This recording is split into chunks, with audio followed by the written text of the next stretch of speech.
What's up, guys? Welcome to Good Thing, Bad Thing, where you can watch a discussion between two people who care entirely too much. I am Jabby Koei, a.k.a. Fat Boy. And I'm over here, Sintel. Yeah, you are starting a little tubby over there, man. No. I was at the gym this morning. We did pull-ups and deadlifts and all that shit. So it's funny because we went to the gym together. He took me to the 24-hour fitness over where I live the first time I ever went. Yeah. And I was like, let's do some pull-ups. He's like, no, man. I'm like, let's just do some pull-ups. It's like, all right, fine. And I think I did like 9 pull-ups. He's like, yeah, I'm not doing that. No. See, because you tried to like workout shame people. You know, I'd be like, yeah, you know, let me get like my 3 or 4 pull-ups in and I'm good. Here he comes. He drops like 15. He's like, well, I don't understand why you just can't do it, Sintel. Right. It's terrible, man. Supposed to be my friend. Before we get started, man, I wanted to talk to you about something that someone brought up. Superman games. Someone brought that up on my channel, and I thought about it for a second. I'm like, because there's, you know the game Infamous, right? Right, of course. Like, I love Infamous. Infamous 2 is my all-time favorite game, and I have many reasons to defend that, despite anything you might say. And it's too repetitive. Okay. I was thinking about Superman. I'm like, because it's like, why explore this guy anymore? And I was thinking about a game that they could do if they made a game like Infamous, where I was wondering, like, because I heard a story where Batman beat Superman. Yeah. Where Green Arrow helped him out and shot kryptonite at Superman or something like that. I'm like, well, what if kryptonite got lodged in Superman's spine or something, or got lodged in his body somewhere where he can't fly anymore? He can still jump. Right. He can jump, which was originally his power. Right. And he's still got these different powers and whatnot, but they're taxing on his stamina. Okay. Like he's not just indestructible and you can just shoot bullets at his eyes and shit. Like he anything he does that requires more than human effort depletes his stamina. Okay. So he gets tired like any of us would at the gym or something like that. I mean, obviously you could take it further. But I thought that might be a cool way to approach Superman again. But you're going to have those Superman purists that are going to be like, if I'm going to buy Superman, then he's got to fly. I doubt that, man. I think people are getting tired of like, did you like Man of Steel? I liked it. It was all right. I mean, it had very good Dragon Ball elements type combat, man. That I agree with. You know, so you know you got. How do we top that? Do we bring in other superheroes that are just as good as Superman? Well, or do we put kryptonite in him? What's it gonna be this time? Well, how about this? How about you like dumb it down like they did with Smallville and just have it like the early fledgling Superman before all of his powers came to pass. That's what the WB is for. And then you get like the past, like towards the very last level where he can actually fly and have it like some really cool, dope thing where you have like your Dragon Ball type battles again. I think what they can do is they can hijack New York City or New York State, because New York, you've been to New York. It's like it's not just the city, right? It's all kinds of weird terrain and whatnot. I was proposing that they could totally make like a Skyrim game that's based around Superman, who's dealing with this new loss of power, who's got a limited amount of power, so he can like go to the place beyond the pines, or or he can explore the city, and it's like you could go anywhere, Superman, and he's got that supersonic hearing where he could hear danger and whatnot. I think that'd be a cool game. But then what's different from that than Infamous? He can, I don't know. He can shoot laser beams at his fucking eyeballs. I don't know. All right, let's get started. So here's my good thing. And I don't know if I've ever talked to you about this before, so this will be interesting. My good thing is baby wipes. I was waiting for the drum roll, and then you hit me with the baby wipes. Okay, so tell me, why is this a good thing? you got to school me on this one, man. Okay, so here's the thing. Here's my theory. Anyone who doesn't use baby wipes... Okay, let me back up even further. Who's this actor? There was the actor Tyrone. He's a really handsome black guy. He's always bald in every movie. He was in The Way of the Gun. Oh, Taye Diggs. Taye Diggs. I think it was Taye Diggs, who was on a show like Oprah or something like that. Okay. I might have my black people mixed up, but I think it was Taye Diggs. Because we all look alike, of course. I think he said something to the effect of, if I go over to a girl's house and she doesn't have baby wipes in her bathroom, I'm immediately no longer dating her. I will no longer date her after that. And I thought about that. I'm like, that totally makes sense. And I really like that philosophy. Here's why I like baby wipes so much. If you don't use baby wipes, you are walking around with shit in your ass. Do you use baby wipes? Yeah, I use baby wipes to my heart's content, man. I go through baby wipes like crazy. I'm a Costco shopper. So here's the thing, man. After you wipe, this is a little gross, but after you wipe with toilet paper, as thorough as you think you are. Okay. Once you put a baby wipe in there, you will realize you're not thorough enough. I'm laughing because it's true, and most people don't realize it. I'm trying to hold my gag reflex. Yeah, now. go hold your gag reflex. Because I'm a grown man and I don't use baby wipes, and I'm a thorough wiper. Jesus, this is so personal right now. Oh my God, I feel like I'm talking to my doctor. Just like mom and dad used to tell you when you was a kid, wipe till you're clean. So you don't trust that type of judgment for your female counterparts? Nope, not at all. I'm like, if you don't use wipes, you are not clean. Well, they do have a different style of plumbing than we do, so I can maybe kind of halfway understand that. Back there, I think we all got the same kind of plumbing, man. And okay, so let's just say you're on a one night stand and it's just it's about to get hot and heavy. You hop into the bedroom. It's going down. You finish. Okay, and then you go into the bathroom to clean up and you don't see any baby wipes, but the deed has already been done. So would you just gonna like ball up in a ball and cry in the shower? I would. I really would. I think I would probably run. I would run to the doctor's office and be like, I need to get checked out fast. I don't care if all of you need to have an abortion in this clinic. Jesus Christ, that went from 0 to 100 real quick. Yeah. Hey, all right, so I don't know if I would jump. Okay, let's just say she's insanely beautiful. Okay, and then that's the one thing. Let me tell you something, man, about beautiful women. Okay. Most of them are stupid. Wow. Most of them are stupid. Okay. Like if they're like, we're talking like 10s and 11s, right? Okay. On the fucking scale. Okay, but you also have to keep in mind we live in a city where it's an overabundance of very beautiful women who are willing to do anything for fame. Which may not necessarily be the truth. Let me just explain what I speak on it. Let me just talk about this for a hot second. We live in LA, so whenever I see a hot woman and I try to engage with her in conversation, it's like I hear this like ringing in my ear or something like it just gets really stupid. I feel like I'm getting dumber talking to them because they have nothing that is of substance. I try to bring something of substance to the conversation, and they're like, and I'm like, all right. And what makes it worse is that they're dirty. Like every time I'm talking to a cute girl, I'm not cute, hot, like super, super hot, smoking. They're always like, I'm like, what are you fucking doing? Like, dude, go get a tissue. That's disgusting. I've been in the middle of a date with someone and I immediately decided it was over when I saw that happen. That's just disgusting. I don't do that shit. Like, if I don't do that, why are you doing that? Yeah, I mean, there is some elements of truth to the hot girl dumb thing philosophy, and because they don't have to. They're pretty. They get a pass. Right. So if them blowing snot on their hand and wiping it on their sleeve, they'll be like, oh my God, did I just do that? Yeah. And then in the back of your head, you're still trying to hit. So they get the pass. Not me, man. Not so me. A little bit of snot on the hand and she's smoking hot. You're not gonna smash. I'm done. Not even at all. If they're that dirty up front, I can't imagine how dirty they are otherwise. But you realize sex in itself is a nasty thing if you really want to get down to the X's and O's of it. I mean, there's swapping of all types of mucus, saliva, semen, anal secretions if that's your thing. You got truffle butter in between. Okay. I mean, you're not walking into like a surgeon's room where everything is just fucking spick and span. Right, but baby wipes help all of those things. All right, so after you get done like blowing a chick out, you just had a good amazing evening. Yeah. Do you like most guys will go get the hot rag if if you're in your 30s, you know what the hot rag is. When you get done, you get the wash towel and wipe her off. So do you grab the baby wipes instead? Baby wipes is the very first thing I grab. Isn't that cold? It is, but my I won't mention her. That's like I can't get away with not mentioning her, but I guess my significant other will rub the baby wipe. She does the Mr. Miyagi on the baby wipes? So that it's warm. Oh. I'm like, wow, that's some ninja shit right there. But you don't think that you would like offend a female in that moment that you bring out baby wipes instead of a rag? Because that's kind of implying that, bitch, you nasty. I don't give a shit. See, therein lies the problem. I don't give a shit. Like, if you think that's nasty, you and I have a difference of philosophy. No. Okay, well, I'm just saying I don't use baby wipes. I'm old school, and I don't think I'm a nasty person. Okay. We're disagreeing. So you would never like drink after me is what you're pretty much telling me. It's like, Trey, you nasty bastard.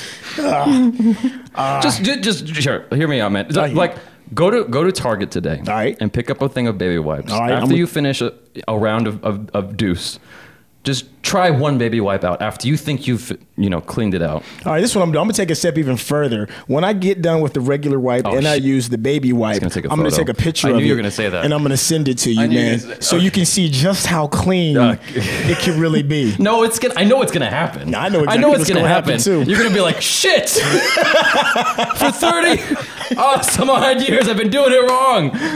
I can't let him know this. You just pull out a clean one, see, and you take a snap. Anyway, man, that's it. Anyways, man, my good. I can't even hold a candle to that, man, because I'm about to nerd out again, and we over here talking about vaginal secretions and anal leakage.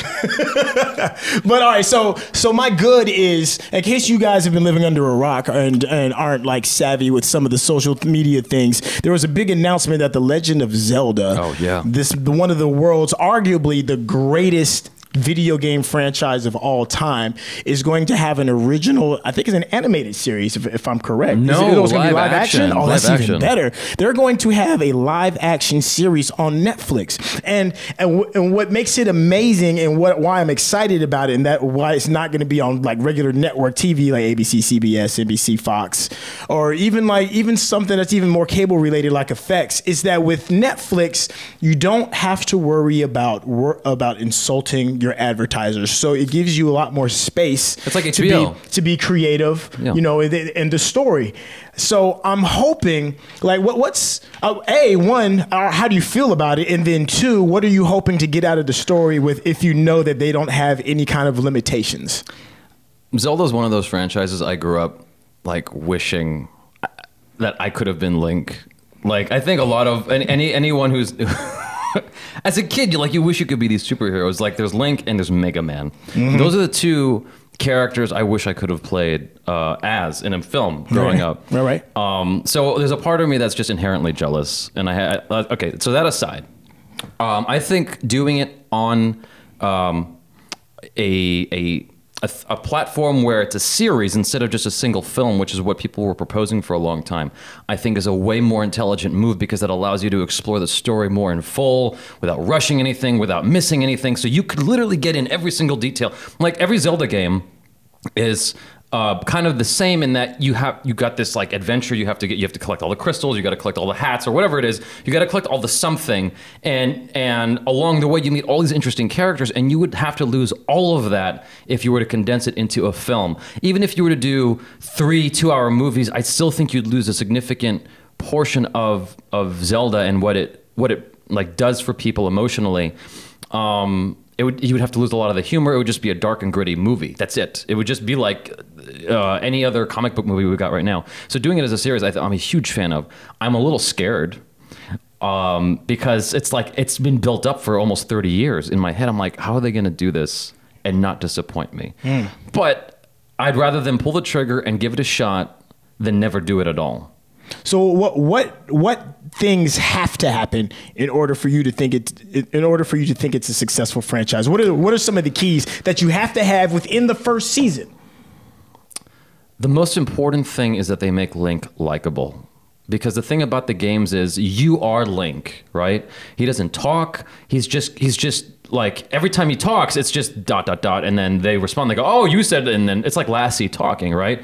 You can't do that in a show. You can't do that in a movie. He has to talk. And if you remember the cartoons, he was not a likable character. No. He was an asshole. And I don't want Link to be like that. He's just this innocent kid. And if they can maintain that and make him enjoyable to be around, enjoyable to spend an entire season with, I think it's a little harder when you're dealing with kids. I think it's harder when you're dealing with younger characters. But I just watched Whiplash, and I love that movie. And he's a younger guy in the film, and I liked him a lot. I think he was a very relatable guy. I think that's the kind of character Link. Well, I mean, the first half of the movie, he got to be a jerk towards the end, but in a good way. That kind of innocence and determination that kid had in Whiplash. If they can bring that to Link, whatever they do with the story, man, they're going to have to alter it to some degree, I'm sure. Because it's like they got so many different Zelda games. How are you going to pick just one story to do? And they have to. They're going to maybe try to do a collection of it as one. Right. They're going to borrow different elements. So the most important thing to me is the character, is Link and Zelda, and them making those characters good. Okay. If they get that right, I will be happy. Like they're probably gonna fuck up the story. Fine, but at least make those characters likable. And I think a lot of people will, they'll kind of like Breaking Bad. The thing that you like more than anything, more than the story, is Walter White. He's such an interesting guy, and Jesse Pinkman. Right. It's like the story kind of did weird things, but you stayed there because of those two guys, because they were so fascinating to watch. Right. They need to find a way to do that with Link and Zelda. I think the one thing you have to have in order for it to be successful is I think all the weight is more so on who the villain is going to be, and I'm just assuming it's going to be Ganon. I think if Ganon is brilliant and amazing and something that you can relate to and still understand why he is the way he is, I think then the franchise can have success. Like a perfect example is, of course, one of the greatest villains of all time is the Dark Knight and the Joker. The Joker, yeah. Right. The Joker was the reason why the Dark Knight was good. It wasn't Batman. It was the Joker. And another instance is Darth Vader. Don't get me wrong, everybody loves Luke, and Luke is amazing, but Star Wars without Darth Vader is just, a space pirate fantasy. The strength is in the villain. So I think that if they take too much time developing who the bad guy is and not having us all on one page as this person that we despise, we need some type of emotional attachment. Yeah. I don't know if it's hate, adoration, pity, or something, but it has to have a strong emotional attachment to the bad guy. And I think if you have a good bad guy with that, I think you can have a successful franchise. I agree with you. I think that the Joker is like you say the Joker, and then you say Darth Vader, and I'm like, it's going to piss a lot of people off when I say this, but I think the Joker's a better bad guy. Well, he had more screen time. Darth Vader didn't really have a lot of screen time. Yeah, but he's just got so many more levels to him, and it's just interesting, like just to watch his psyche. And I think that he's a great example. That's who they should emulate when they make Ganon, because he should come from a place of I'm trying to. And any good bad guy is coming from a place, and Darth Vader does the same thing, of trying to purify things, of trying to clean up what is dirty to them. Right. Swipe their baby wipes across the poop. No, I agree with you 100%, man. So I'm excited for that. I think that's going to be good. Let's move on. Let's do my. Let's get some bad. You're talking about Breaking Bad. Let's get some bad in here. On the same topic. All right. Because I knew you were going to bring up Zelda. My bad thing is another 3D Zelda game. I know that you are a hardcore fan of Ocarina of Time, and I recently bought a new 3DS and started playing Majora's Mask for the first, like legitimately trying to play it. Okay. Because I tried playing it a long time ago when I got like this special Nintendo Power disc that had 4 different Zelda games, including Ocarina of Time and Majora's Mask. And I'm like, I don't know how people are playing this fucking game. I don't know how people are getting into it. When I beat Ocarina of Time, I was like, a part of me died a little bit. I was a little bit sad. It's like it went to black and white and the story was incomplete. I'm like, what the fuck is going on here? Right. It ended on Link and Zelda and this kind of weird note, and I'm like, that the game's not done. But I'm like, oh wait, okay. Nintendo 64 DD is supposed to come out with a sequel to this. Okay, let's have that so I can understand what the fuck is supposed to happen next.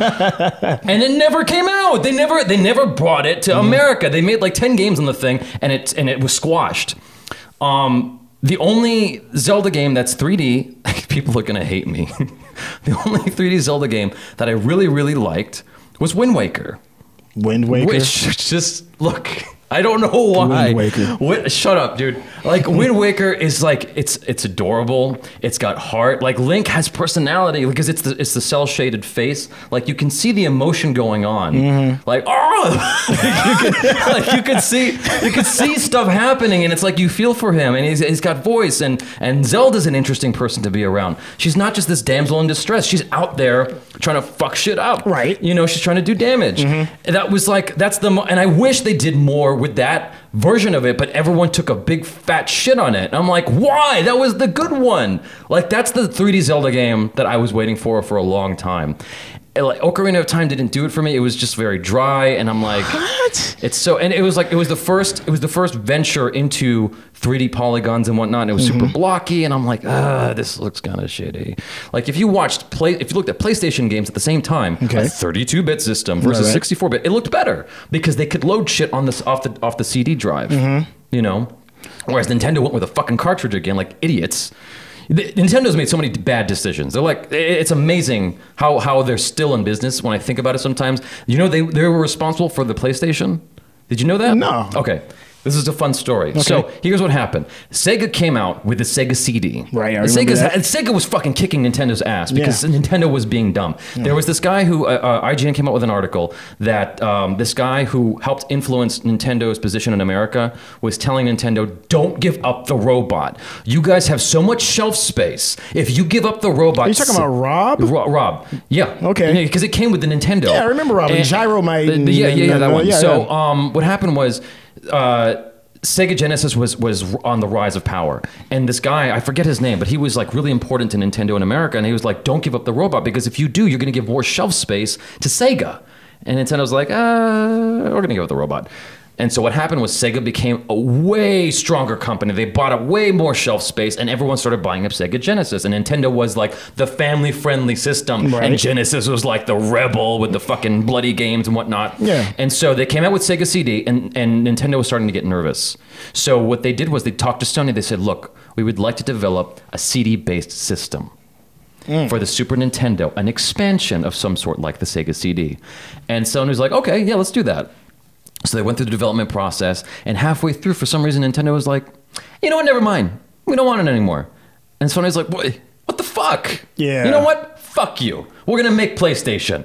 And PlayStation came out, and now PlayStation is a competitor against Nintendo. Yeah. Completely selling out Nintendo. Yeah. Like, the Wii was a fluke. Like, it sold out all the other systems. But look at Nintendo now. Like, they're re-releasing Mario Kart, Super Smash Brothers, all the same shit over again, just to keep up with Sony's market. Right. With Xbox's market. They shot themselves in the foot. Anyway, we're getting off topic a little bit. So... 3D Zelda games, for some reason, it's like I went to play. I bought you the game too. Yep. Skyward Sword. And man, that game is long. Thank you. That's exactly my point. Like, you know, I had that game. Here's what happened. Someone bought me that game. I wasn't planning to play it until someone bought it for me. I decided to give it a shot. And when I thought I was done, like 30 hours, and I'm like, okay, this game is wrapping up. No. You got like 6 more bad guys to beat, dude. Yeah. I'm like, and I didn't know that. It's like, okay, I beat 3 more bad guys. I'm like, this game's done, right? It's done. I've given up so much of my time. I've been neglecting my child. This game is done, right? And no, it's not. You get 3 more bad guys, and it's like, and it's not just bad guys. They're like sending you this way and that way and this way and that way. And I'm like, that's where they lost me. This is bullshit. Yeah. And it's like, I don't want another one of those. I don't want another 3D Zelda game. You know what I want? I want A Link to the Past, or I want another Wind Waker. And they gave me another Link to the Past. I bought that for the 3DS. A Link to the Past is the classic, though. Exactly. That is the classic. And they made A Link Between Worlds, and that was fucking awesome. I was like, I love that game to death. And for whatever reason, I couldn't get into Spirit Tracks or the other cel-shaded game. But I did buy Wind Waker for the Wii U, and it's great. It's a great fucking game. And so what are you expecting out of this new one then? Shit. I don't know. It looks like a much bigger version of Skyward Sword, and I am not about that. I'm over it. I'm over the 3D Zelda games. If you're not giving me another Wind Waker, and you're not giving me another Link to the Past, I'm not playing it. So if with that being on the microcosm of the Nintendo powerhouse that it is, and it seems like people are kind of, you know, heading for the hills on pretty much all their games. You know, we haven't had a Metroid game in God knows how long. Super Mario Brothers is starting to get a little bit played. Mario Kart, you can only do but so much. Legend of Zelda is headed in the same direction. Are we starting to hear like the death rattle of Nintendo? And there's also that rumor that Disney's thinking about buying Nintendo. And could they breathe life back into the franchise? I mean, we laughed at them when it came to Marvel, and you see what they did. We laughed at them when it came to Star Wars, and you see they're breathing life back into it. For some reason, as hokey as that damn mouse is, he finds a way to make things relevant. You know, I guess you're right. They bought Star Wars, and that's looking pretty good. I mean, we don't know yet. We don't know, but it's looking. The only reason I'm afraid is because it's like when you have a monopoly on everything that's good. Yeah. In this world, then you stop caring. It's kind of like EA and their sports franchise. Because it's like it's a cultivated. Oh, Jesus, how do I put this? It's cultivated goodness. So it feels artificial to some degree.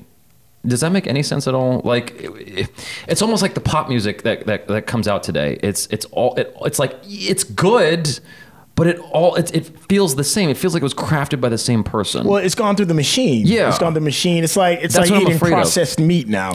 But before I forget, I wanted to mention this real quick. Okay. Another, Sony fuck up like that, like Nintendo did. Remember the story I just told you? Yeah. There was another story just like this. Okay. I think it was Activision. They went to Nintendo and they said, hey, Nintendo, we've got this game, this concept, and we want to license it to you exclusively. We want to be partners with you. It's a concept called Skylanders. We would like to do this with you. Are you interested? And then they head back and forth, and Nintendo's like, yeah, that's okay, never mind.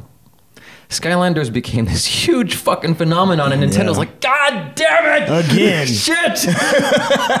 Drop the ball yet again. But right. that's why Disney needs to be like, you know what, let's just... That's why we have Amiibos now.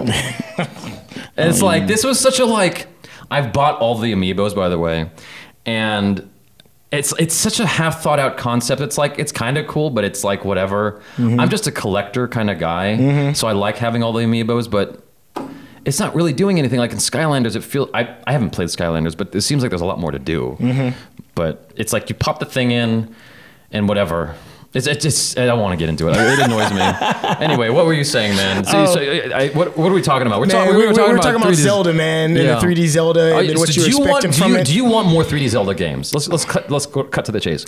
I'm old school. So I could probably do without. There's enough 3D games already. Everything is a 3D game now for the most part. So if they fell back to like the original concept, I think it could be refreshing. I'm not as much concerned about how the environment looks and polygon counts as much as I am concerned about, is the game fun? And if it's one thing that Nintendo definitely dropped the ball on a lot of things, but if it's one thing Nintendo is very good at, is that their whole mantra is forget how it looks. Do you want to keep coming back to play it over and over and over again? And the last Zelda that you got me was an okay game, and it was okay to the point where it's like, okay, well, I need this to end, and it didn't. So it lost the playability and the fun. Yeah. So I was pretty much like, all right, well, to hell with this now. Yeah. So I don't mind. I got shit to do. Yeah, I'm an adult. I got stuff I got to do. So just give me the fun. I don't care about how it looks and the cell shading as much anymore. I need playability. We're at that point now in the video game world where polygon counts and how real something looks is all starting to look alike. I mean, polygons don't even matter anymore because stuff just isn't going to look like flat. People are focusing too much on that, on how it looks. Yeah. I want something fun. I want to be lost in the adventure. I want to be lost in the character. And damn it, I want it to fucking end. So that's what I'm looking for. Give me some cool way to kill a new bad guy. Yeah. Even though the old 2D ones may not have been the splash and the spectacular, at every single moment and at every single turn, it was refreshing. It was a refreshing new way of this new piece of equipment or weapon that I have. Or the level. It's not even a leveling system. It's just Dude, you when I got the gold boomerang, I was so fucking happy. See, and how awesome and amazing is that? Yeah. But now they're just people are too worried about what's the real time speed of the boomerang as it comes back, and is it realistic to the truth of the environment? Fuck all that. I don't care about all that. Yeah. When I put the game down, am I thinking about it all day long while I'm driving to work? Right. Right. Am I thinking about wanting to hang out with this game more than I'm hanging out with my girl? That's like the truth. Oh, I'm not the only one out them gamers. Your girl's sitting there on your arm trying to be kissy and blah blah blah, and all you're thinking about is crushing the next level. Right. I want that kind of fun. So if it can bring that back to me, right, and fuck how it looks, I'm with it. Yeah. I'm on board. Yeah. You guys got me. For sure, man. For sure. I agree with you 100%. On that note, it's like I haven't played. There's not too many video games out there that make me want to keep coming back. And the only one that's done that recently is Shadow of Mordor.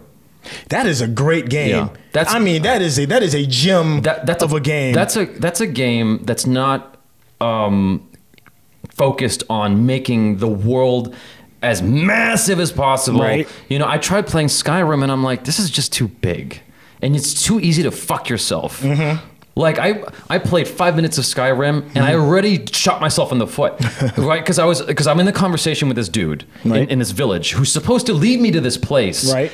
And I accidentally pressed a button and killed him, and then his family turned on me, and I was like, I was fucked. Yeah, and you're screwed for the rest of the game. I was screwed. It's like that's your life. Yeah. I'm like That's bullshit. That's not a game. See, but that's the problem with people wanting games to be realistic and have real consequences to your action, because people clamor for it. But the thing about a video game is that our lives are that.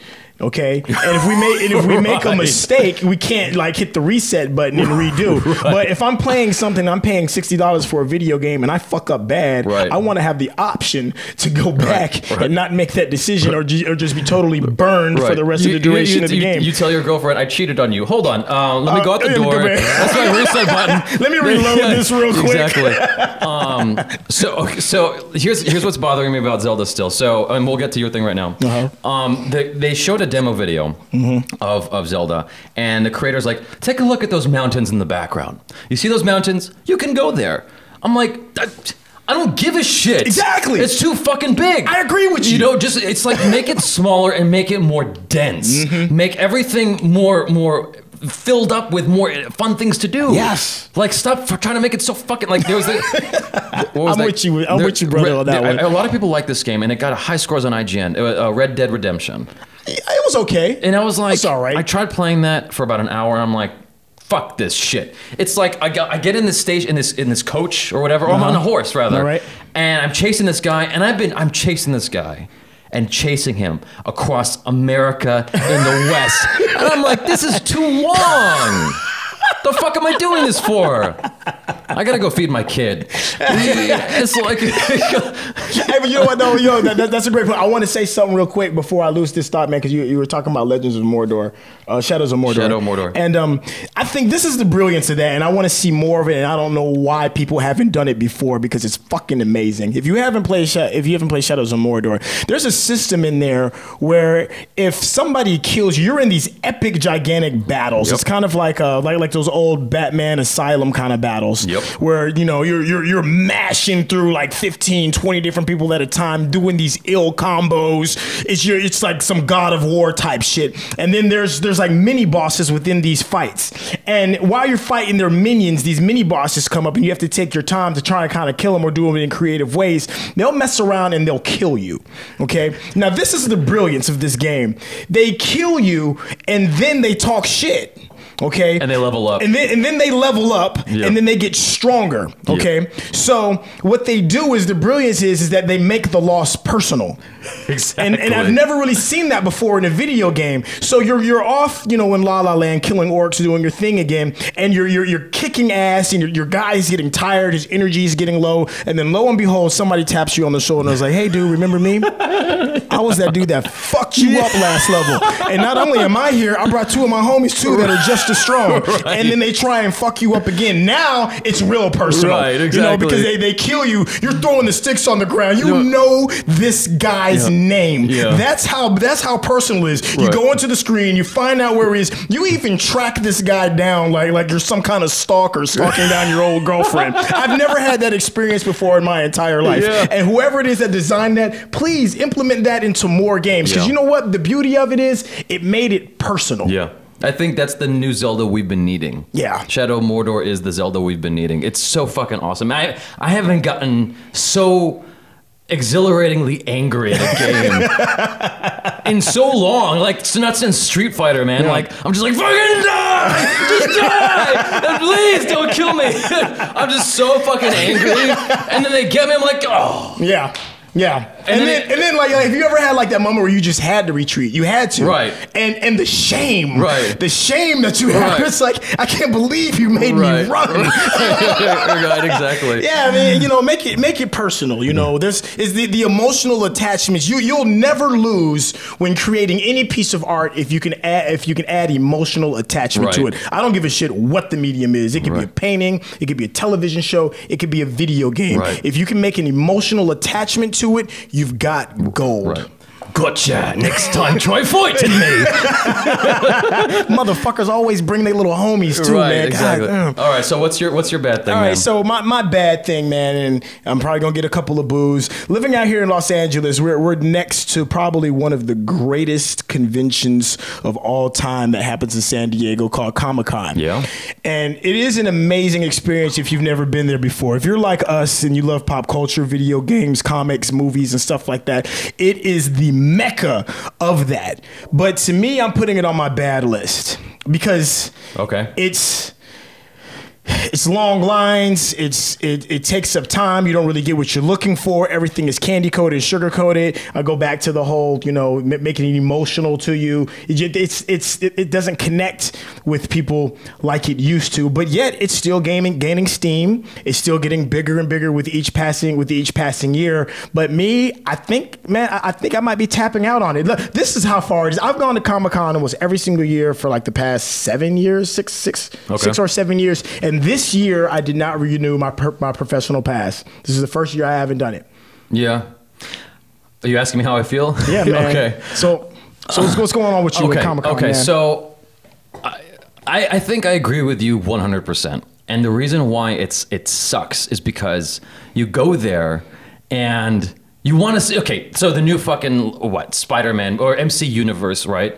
They got a new movie coming out. And you want to see the latest footage, right? And so you're like, I'll go wait in the line for that. That's worth a 3-hour wait. If you're lucky.